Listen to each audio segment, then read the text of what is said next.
بسم الله الرحمن الرحيم. الحمد لله والصلاة والسلام على رسول الله محمد وآله وصحبه ومن اهتدى بهداه. رب اشرح لي صدري ويسر لي أمري واحلل عقدة من لساني يفقه قولي. آتي دي سورة مائدة لا آتي الدرى دس في ذكي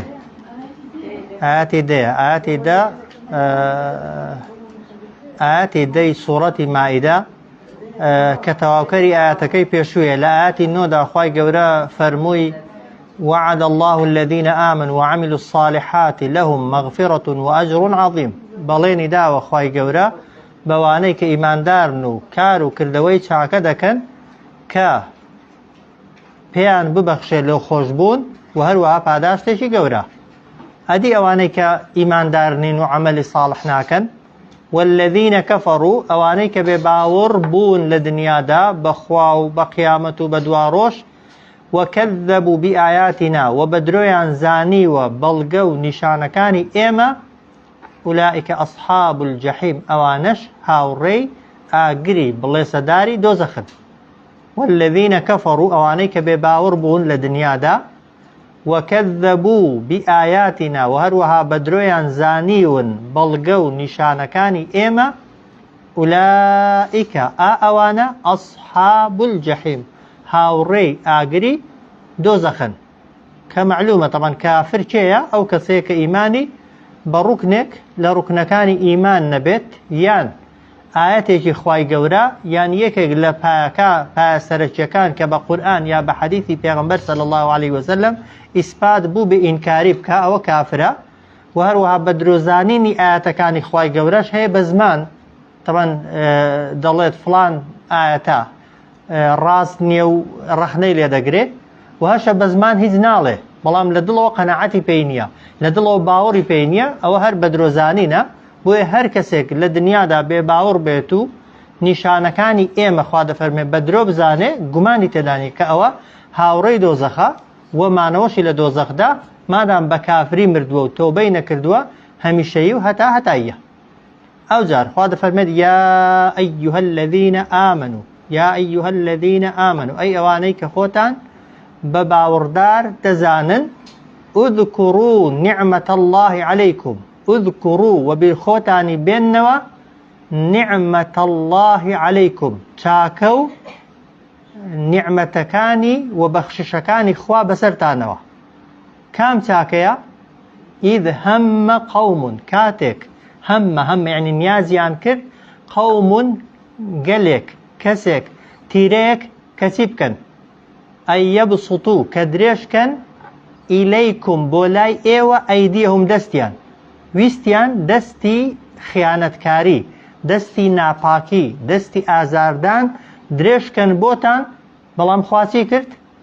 فەکەفە گرتیەوە خوا ئەیدیەهم دەستیان عنکم لە ئێوە خوای گەورە ڕێگری لێکردن نەیهێشت دەستی خیانەتکاری و خراپەکاریان بگات بە ئێوە واتقوا الله پارێزکاری لە فەرمانەکانی خوا بکەن وعلى الله هەر بەخوا فليتوكل با پشت ببستن المؤمنون ئەوەی کە خۆی بە ئیماندار دەزانێ سەبەبی هاتنە خوارەوەی ئەو ئاەتەی ئەوە بوو کە ئەبوو بەنو نەظیر هەبوون بەنو نەظیر تیرەیەکی جوولەکە بوون لەناو مەدینەیدا دەژیان هاوپەیمانی پێغەمبەری بوون صلی الله عليه وسلم جارێکیان تەمان دعوەتی پێغەمبەریان کرد صلی الله عليه وسلم بەڵام کەسێکیان لەسەر بانێکی دیاری کرده بوو و بەردێکی گەورەشیان لەسەر بانەکەی دانابوو هەر کات پێغەمبەر صلی الله عليه وسلم گاتە بن بانەکەی بیەوێ بچێتە ژوورێ بەردەکەی بەسەر بەردەنەوە و پێغەمبەری خوا صلی الله عليه وسلم بکوشن. طبعا لەو کاتەیدا ئەگەر پێغەمبەری خوا مردبایە دین تەواو نەبوو بوو و دین سەرەتای گەشە و بڵاوبوونەوەی ئیسلامەتی بوو مسلمانان بەبێ گومانی هەمویان تووشی پەرتەوازەیی و وەک دەڵێ وازهێنان یا پەشیمان بوونەوە دەبوون بەڵام خوای گەورە تەوان پێشوەختە وعدی پاراستنی پێغەمبەری دابوو صلی الله عليه وسلم کە هیچ کەس ناتوانێت لەو دنیادا بیکوژێت و لە ناوی ببا. پێغەمبەر صلی الله عليه وسلم پارێزبەندیەکی هەبوو لەلایەن خواوە خوای گەورە پێشەوەی بچێتەوێ پێغەمبەری ئاگادار کردەوە صلی الله عليه وسلم لە خیانەتەکە کە پێغەمبەری خوا نەچوو و دواتریش طبعا ئەو خیانەتە بوویە هۆکاری ئەوەی کە پێغەمبەر صلی الله عليه وسلم هیچ سەلامەت بێ و بەنو نەظیر سەری خۆشیان خوارد طبعا بەهۆی ئەو پەیمان شکێنیەی دواتر خوای گەورە مسلمانانی زاڵ کردن بە سەریاندا هەر لەوێ بە دەریان نان و شار بە دەریان کردن و ناردنیانەوە ئەو جێگانەی کە پێشتر لێەوە هاتبوون ئێستاشی لەگەڵ بێت طبعا بەلای مەدینەدا نەڕۆیشتونەتەوە و نەیانتوانیوە و ناشتوانن لەوێدا نیشتەجێ ببنەوە جارێکی دیکە یا ئەیها الذین آمنوا ئەی ئەوانەی کە ئیماندارن جا نیعمەتەکە ئەگەر بگوتری باشە بەس پێغەمبەر صلی الله عليه وسلم لە مردنێ ڕزگاری بووە بۆ خوا دەفەرمێ ئەی ئیماندارینا نافەرمێ ئەی پێغەمبەر لە حقیقەتدا پێغەمبەری کێیە؟ پێغەمبەری هەموو ئیماندارانە و هەروەها ئێمە دینمان لەکوێوە وەرگرتووە لەکوێوە بۆ هاتووە لە پێغەمبەرەوە صلی الله عليه وسلم ئەگەر پێغەمبەر لەناو چوو بایە ئەو هیدایەتەی کە ئێستا هەمانە ئەو دینەی کە ئێستا هەمانە وایە بێگومان نەمان دەبوو و لە جیاتی ئەوەی خواپەرست بین و خواناز بین وەکو خەڵکی دیکە لەوانەیە غەیری خوامان پەرست پایە و دنیا و قیامەتمان ڕۆیشت بە بۆیە چاکەیە کە خوا لەگەڵ هەموو ئیمانداران کردوێتی یا ئەیها الذین آمنوا ئەی ئەوانەی کە باوەڕتان هێناوە و بیرخۆتانی بێننەوە نعمەت الله عەلەیکم چاکەی خوا بەسەرتانەوە ئیذ هەممە کاتێک نیازیان کرد قەومون کەسانێک ئەی یەبسوتوو کە درێژکەن ئیلەیکم بۆ لای ئێوە ئەیدیەهم دەستیان دەستی ئەزیەتدان دەستی ناپاکی فەکەفە گرتیەوە خوا ئەیدیەهم دەستی ئەوان عنکم لە بەرامبەر ئێوەدا یعنی نەیهێشت خوای گەورە دەستی ئەوان زیان بە ئێوە بگەێنێ بۆیە وەتەقوا الله پارێزکاری لە فەرمانەکانی خوا بکەن و هەر بەخواش فەلیەتەوەکەل با پشت ببەستن هەرچی ئیماندارە کە ئاەتەکە فێرمان دەکا کە خوا ئەگەر چاکەیەکی لەگەڵ کردین وایە ئەگەر هەستمان بە چاکەی خوا کرد ئەسڵ ئەوەیە هەمیشە چاکەی خوامان لەبیر بێ و چاکە کە خوا لەگەڵت دەکا دەبێ بێتە هۆکاری ئەوەی کە تۆ تەقوات زیادکە ئەوە یەک و هەروە دەرسێکی دیکەش ئەوەی کە خوای گەورە فێرمان دەکا کە ئەگەر پشت بەخوا ببەستی خوای گەورە لە پلانی زۆر زۆر گەورە دەتپارێزێ ئەو پلانەی کە جوولەکە دایان نابوو بۆ پێغەمبەر صلی الله عليه وسلم بە هیچ پێوەرێکی دەبووە پێغەمبەر دەرنەچێ بەڵام لەبەرەوەی پێغەمبەر صلی الله عليه وسلم قەناعەتی بەو وعدە بوو کە خوا پێشتر پێی داوە خوای گەورە ئاگاداری کردەوە و بە سەلامەتیش دەرچوو ئەو جار دەفەرمێ وەلەقەد ئەخەذ الله میثاق بنی ئیسرائیل سوێن بەخوا و بەبێ گومانی وەریگرت خوا پەیمان و بەڵێن لەچێ لە بەنو ئیسرائیلیەکان ئەوە یەک ئەو جار وبعثنا منهم 12 نقيبة وبعثنا يعني روانەمان کرد دیاریمان کرد لە ناویاندا 12 نقيبة دوازدە نقيب يعني بەرپرس سەرکردە کە خوای گەورە فەرمانی بە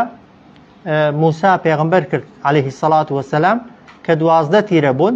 فەرمانی پێکردن کە هەر تیرەیەی لە ناو خۆیاندا کەسێک هەڵبژێرن بیکەنەچی بیکەنە براگەورە و سەرکردەی خۆیان بۆ ئەوەی ئەو براگەورە و سەرکردانە سەرپەرشتی تیرەکەی خۆیان بکەن ئەوە یەک و دواتر خوای گەورە فەرمانی پێکردن کە هەر دوازدە تیرەکە بە سەرکردایەتی ئەو دوازدە کەسە بەرەو شوێنێک بڕۆن کە ناوی ئەریحا بووە لە ئەرزی شام کە لەوێ ئەوەیەکی لێ بووە کەنعانیەکانی لێ نیشتەجێ بوون کە خەڵکی زۆر متەکەبیر و خۆبەزلزان و ستەمکار بوون خوای گەورە فەرمانی پێکردون کە بچن لەوێ ڕوبەڕوو ببنەوە لەگەڵ ئەو دەسەڵاتدارە ستەمکارانە و بەیەکەوە پشتیوانی لە موسا بکەن عليه الصلاة والسلام بۆی موسا هەم دینی خۆی بگێنێتە ئەو شوێنە و هەمیش ئەو ستەمکاریەی کە ئەو مەلیکانەی ئەوێ هەیەە ستەمکاریەکەیان پێش پێ بگرێت و لە ناویان ببا جاخوا دەفەرمێ وەلەقەد ئەخەذ الله خوای گەورە ئەنی سوێن بێ و بەبێ گومانی وەریگرت خوا پەیمان و بەڵێن لەچێ لە بەنو ئیسرائیلیەکان پەیمان و بەڵێنێک کە سوێندی پێخواردن خوا ئەو جار وبعثنا منهم دیاری کرد لە ناویاندا 12 نقيبة بعثنا يعني دیاریمان کرد بەڵام خوا فەرمانی بە موسا کردووە موسا دیاری کردووە طبعا دیاریمان کرد لە ناویاندا 12 نقیب 12 سەرکردە 12 چاودێر و بەرپرست ئەو جار وقال الله خوای گەورەش پێی گوتن چی ئینی معەکم بێگومان من لەگەڵتانم بڕۆن ئەمرەکەی من جێبەجێکەن فەرمانەکەی من جێبەجێکەن ئەمنیش لەگەڵتانم بەچی بەدەسەڵات بە چاودێریکردن بە لەگەڵدابوون و پشتیوانی لێکردن و سەرخستنتان ئەو جار چیکەم پێگوتن پێم گوتن لە ئین ئەقەمتم الصەلاتە ئەگەر ئێوە نوێژەکانتان بە جوانی ئەنجام دەن دیقەتی دەنێ ئەنجامدانی نوێژ دەبێتە هۆکاری چی بەڵام ئەنجامدانی نوێژ بەو شێوازەی کە خوا دەیەوێ و پێغەمبەر صلی الله عليه وسلم فێری کردوین و ئاتەیتم الزەکاتە و ئەگەر زەکات لە ماڵەکانتان دەرکەن بەو شێوازەی کە خوا واجبی کردووە و ئامەنتم و باوەڕ بێنن بڕوسولی بە پێغەمبەرانی من باوەڕ بێنن بە ڕاستیەتی هەموو پێغەمبەرانی من ئەو جار چی کەش بکەن وعەزەرتموه و هەروەها یعنی ڕێز لە پێغەمبەرەکانتان بگرن و پشتیوانیشیان لێ بکەن وعەزەرتموهم تەعزیر هەم معنای ڕێز لێگرتن دێ هەم پشتیوانی لێکردن دێ ئێمە هەم لەسەرمانە ڕێزی پێغەمبەر و پێغەمبەران بگرین و هەمیش لەسەرمانە پشتی پێغەمبەر بگرین صلی الله عليه وسلم پشتیوانی لە ئاینی پێغەمبەر بکەین صلی الله عليه وسلم ئەوە سێ یعنی یەکەم ئەگەر نوێژە بکەن دووهەم ئەگەر زەکاتتاندا ئیمانتان هەبوو بە پێغەمبەران پاشان ڕێزی پێغەمبەرانتان گرت و ئامادە بوون پشتیوانی لە پێغەمبەران بکەن ئەوە چوار صفەتی پێنجەم و ئەقرەضتم الله قەرضا حەسەنە و ئەقرەضتم ئامادە بوون قەرز بدەن یعنی ماڵ ببەخشن لە پێناوی خوا بە قەرضا حەسەنە بە بەخشینێکی جوان بەخشینی جوان چییە ئەوەیە کە هانفەرین ماڵەکەت ببەخشی یەکەم نیەتت بۆ چ بێ نیەتەکەت بۆ خوا بێ ئەوە یەک دووهەم کە بەخشیت منەتی بەسەردانەکەی ئەزیەتی کەسەکەی نەدەی و هەروەها ئەو ماڵەشی دەبەخشی ماڵێک بێ بە کەڵک بێ ماڵێک بێ حەڵاڵ بێ ماڵێک بێ بە سوود بێ کە قەرزدان بەخوا یعنی هاوکاریکردنی خەڵکی فەقیر و هەژار هاوکاریکردنی خەڵکی هەژار پارەدان بە خەڵکی هەژار تەنانەت ئەگەر بە قەرزیش بیدەیێ بەڵام بە جوانی بیدەیێ یعنی ئەزیەتی نەدەی و لە کاتی خۆیدا لێی گەڕی تا دەی بێ ئەو کاتی لێی وەرگریەوە خی گەورەوە حساب دەکات داوتە بەوی یعنی هێندە گەورەیە بۆیە خی گەورە ناڵێ ئەگەر ماڵتان دا بە خەڵکی فەقیر و هەژار ها دەفەرمێ و ئەقرەضتم الله قەرزتاندا بەخوای بۆچی قەرزدانە بەخوای لەبەرەوەی خی گەورە هێندە پێی خۆشە ئەوە یەک و دووهەم چی ئەجرەکەت دەداتەوە خوا ئەتۆ چاوەڕێی ئەجر لە کەسەکەی نی ئەوە چاوەڕێی ئەجر لە خوای بۆیە تۆ داوتە بەخوای نەداوە بە خەڵکە فەقیرەکەی بۆ ئینسان کاتێک خێر دەکا ئەسڵەن دەبێت فەقیرەکەی لەبیر خۆت ببێەوە بەڕاستی لە مشکی خۆتی دەرکەی چاوەڕێی ئەوەی لێ بکەی ڕۆژێک لە ڕۆژان چاکەیەکت لەگەڵ دابکاتەوە لەو دنیایدا لە بیر خۆتی ببەوە بۆ چونکە تۆ بۆچێت سرف کردووە بۆ خوای خوش لەبیرەتی خوش نووسیویەتی خوای گەورەش لە هەموو کەس چاکتر قەرزی ئەدا دەکاتەوە و ئەقرەضتم الله و ئەگەر قەرزتاندا بەخوا بە قەرزێکی جوان یعنی ماڵتان بەخشی لە پێناوی خوا بەڵام بە بەخشینێکی جوان خواست بۆ دەکا ئەوە شەرتە ئەوە جوابی شەرتە شەرتەکە عایدی کێیە عایدی ئێمەیە جوابەکەی پاداشتەکەی لەسەر کێیە لەسەر خوایە ئەتۆ ئامادەبی وەکو بەشەرێک مرۆڤێکی یعنی وەک دەڵێ دەسەڵات سنووردار وعدەکەی خۆت و بەڵێنەکەی خۆت ببێ سەرێ ئەی خوا دەبێ چەند چاکتر و باشتر لە تۆ جوابی بەڵێنەکەی تۆ و پەیمان نامەکەی تۆ بداتەوە خی گەورە مەرجی کردووە هەر کەسێک نوێژەکانی بە جوانی بکە زەکات ئەگەر هەی بوو تەبان دەریکە مەرزنی هەی بێکەنەی بێ لەسەری نییە و هەروە ئیمانت بە پێغەمبەران هەبێکەوە هیچی تێناچێ هەر لە دڵ هەرچی پێغەمبەر هەیە بەڕاستی بزانە پاشان ڕێزی هەموو پێغەمبەران بگرە و پشتیوانی لە ئاینی پێغەمبەران بکە و هەروەها هەر چەندێک دەسەڵاتت هەبوو ماڵ لە پێناوی خوادا ببەخشە بەڵام بە نیەتی ئەوەی کە خوا بداتەوە نەک کەسەکە بداتەوە ئەو جار خوا لە بەرامبەردا وعدی داوە و سوێندیشی خواردوە دەفەرمێت لە ئەوکەفیڕەنە بە دڵنیاییەوە سوێند بێ ڕەشکەمەوە لەسەریان لەسەرتان سەیئاتیکم هەرچی گوناهتان هەیە هەرچی گوناهت هەیە ئینسان کە نوێژکەر بوو مەرزێ مەلایکە دەبێ وایە بەڵام نوێژ زۆر جار دەگوترێ باشە فڵان کەس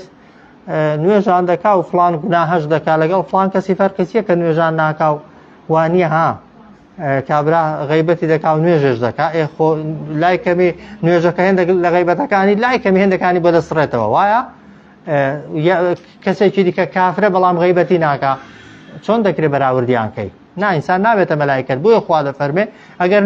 نوێژت کرد زەکاتت داوەشتە سەرەکیەکانن باوەڕت بە پێغەمبەران و هەبوو ڕێزی پێغەمبەرانت گرت ئامادە بووی بەقەدەر توانای خۆت ئەگەر لەتە خورمایەکیش بێ ها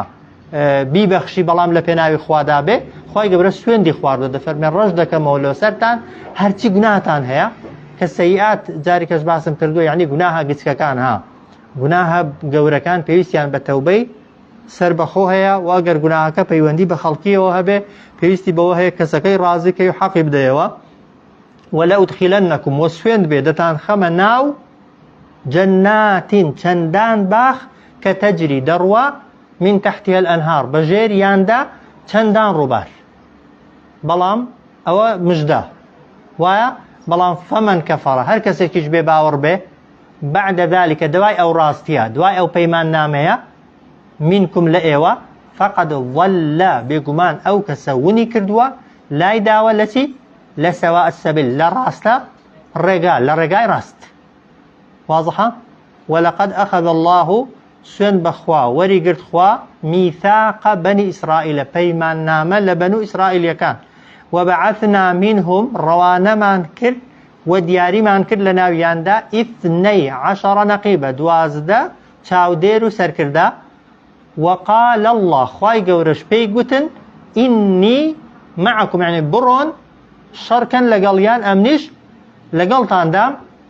ئەوجار لئین ئەقەمتم الصەلاتە ئەگەر ئێوە ئامادە بن نوێژەکانتان بە جوانی بکەن و ئاتەیتم الزەکاتە زەکات لە ماڵەکانتان دەرکەن و ئامەنتم بڕوسولی و باوەڕ بێنن بە پێغەمبەرانم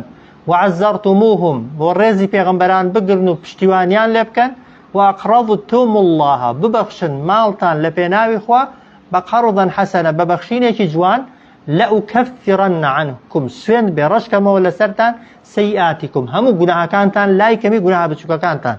ولەئودخیلەنەکم و بە دڵنیاییەوە دەتان خەمە جەناتین چەندان باخ کە تەجری دەڕوا من تحتها الأنهار بەژێریاندا چەندان ڕووبار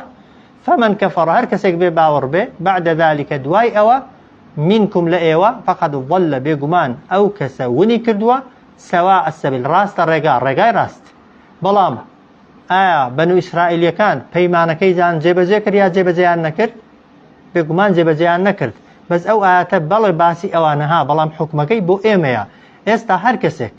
ئەو نوێژەکانی بکە زەکاتی هەبوو بیدا باوەڕی بە پێغەمبەران بێ ڕێزی پێغەمبەران بگرێ و لە توانای خۆشیدا بە توانای خۆشی بەدەسەڵاتی خۆشی سیفەتی بەخشینی تێدا بێ